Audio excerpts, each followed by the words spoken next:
वालेकुम, मेरा नाम मोहम्मद यासिर अली है और आज आप बात करेंगे कि स्टेट बैंक ने एक स्टेप लिया है, जिस स्टेप के अंदर स्टेट बैंक ने जो बैंक्स हैं उनको गाइड किया है कि वो अपनी जो एप्लीकेशंस हैं या इंटरनेट बैंकिंग सर्विसेज हैं उनमें क्या-क्या चीज़ें जो है वो मस्ट इंक्लूड करें ताकि जो एक ये इनिशिएटिव है टुवर्ड वर्चुअल ट्रांजैक्शंस या वर्चुअल करेंसी इसको मज़ीद जो है बेहतर किया जा सके ताकि कम से कम जो है नोट्स यूज में हों और ज़्यादा ट्रांजैक्शंस इजीली प्रोवाइड हो सकें और कस्टमर इसकी तरफ शिफ्ट कर सकें ताकि जो प्रॉब्लम्स कस्टमर्स को फेस होते हैं डिजिटल बैंकिंग के अंदर वो ना फेस हो सकें और वो मैक्सिमम फैसिलिटीज डिजिटल बैंकिंग से ले सकें और जो उनको ब्रांच का विजिट है वो मिनिमम किया जा सके। एक तो कोविड की ऑनगोइंग सिचुएशन की वजह से, दूसरा प्रमोट करने के लिए ताकि डिजिटल बैंकिंग जो है या वर्चुअल ट्रांजैक्शन जो है उसको मैक्सिमम यूज किया जा सके। अब उससे सबसे बड़ा जो एडवांटेज होगा वो हमारे करेंसी नोट्स की जो प्रिंटिंग है वो कम होगी। डिजिटल ट्रांजैक्शन ज्यादा होगी, करेंसी नोट्स की प्रिंटिंग कम होगी, तो उससे फायदा कंट्री का ही होगा। अब देखिए, स्टेट बैंक ने उनको ये कहा है कि आप लोग जो मस्ट सर्विसेज प्रोवाइड करें। हर बैंक अपनी डिजिटल एप्स के अंदर जो है मस्ट सर्विसेज कौन कौन सी प्रोवाइड करेगा। एक तो फंड ट्रांसफर प्रोवाइड करेगा, ठीक है। दूसरा जो है बेनिफिशियरी मैनेजमेंट प्रोवाइड करेगा, आईबीएफटी भी प्रोवाइड करेगा फंड ट्रांसफर के अंदर। और जो मतलब जो बैंक के अंदर फंड ट्रांसफर होते हैं वो भी, और इंटर बैंक फंड ट्रांसफर भी, ठीक है। Beneficiary management, bill payments, top ups, ताकि आप मोबाइल्स को रिचार्ज कर सकें।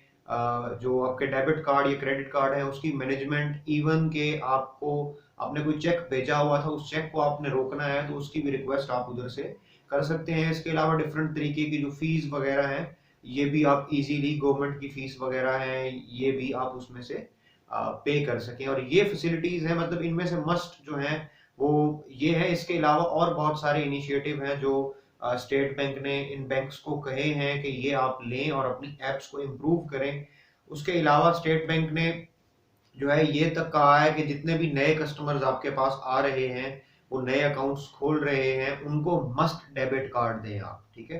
डेबिट कार्ड मस्ट होना चाहिए हर अकाउंट के साथ और आप उसको लाजमी इशू करें। इसी वजह से जो भी लोग जो है अब अकाउंट को अप्लाई करते हैं तो डेबिट कार्ड उनको मिल जाता है। इसके अलावा जो है वो कह रहे हैं कि आप इनकरेज करें कि आप लोग नेट बैंकिंग यूज करें ताकि कम से कम ये ट्रांजैक्शंस हों। और फिर उन्होंने कहा कि अगर आप एक स्पेशल ऑफिसर जो है वो अपॉइंट करें जिसका काम ही यही हो कि वो इस चीज पे फोकस करे और इस चीज को प्रमोट करने में हेल्प करे और कोई कस्टमर्स की प्रॉब्लम्स आती हैं तो उनको दूर करे। जिस तरह पहले बहुत सारी जो इंटरनेट बैंकिंग है या डिजिटल बैंकिंग है इसके अंदर प्रॉब्लम्स आती थी, लेकिन स्टेट बैंक ने कहा कि उन सारी की सारी प्रॉब्लम्स को दूर किया जाए।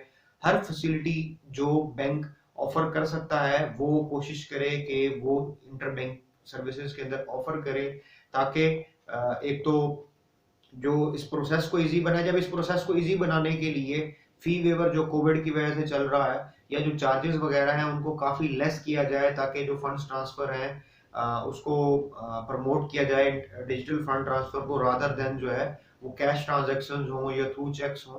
क्योंकि ऑब्वियसली चेक्स के लिए भी आपको बैंक तो जाना पड़ता है ना, अगर आपने डिपॉजिट करने हैं, वो ऑनलाइन डिपॉजिट तो हो नहीं सकते। तो इसलिए ये कुछ ऐसी चीजें हैं। इसके अलावा एक सिस्टम है, मुझे उसका भी नाम याद नहीं आ रहा, वो सिस्टम एक इंट्रोड्यूस हो रहा है जिसका मकसद ही ये है कि ये सारी की सारी जो वर्चुअल ट्रांजैक्शंस हैं इनको और इजी बनाया जाए। और स्टेट बैंक की इंस्ट्रक्शंस हैं कि आप इसको जितना इजी बना सकें उतना भी इजी बनाएं। तो ये वीडियो थी related to how state bank is playing the role and using the technology to make banking easier या digital banking more user friendly या more easier. Thank you very much for watching this video. Inshallah see you in next video. तब तक के लिए अल्लाह हाफिज।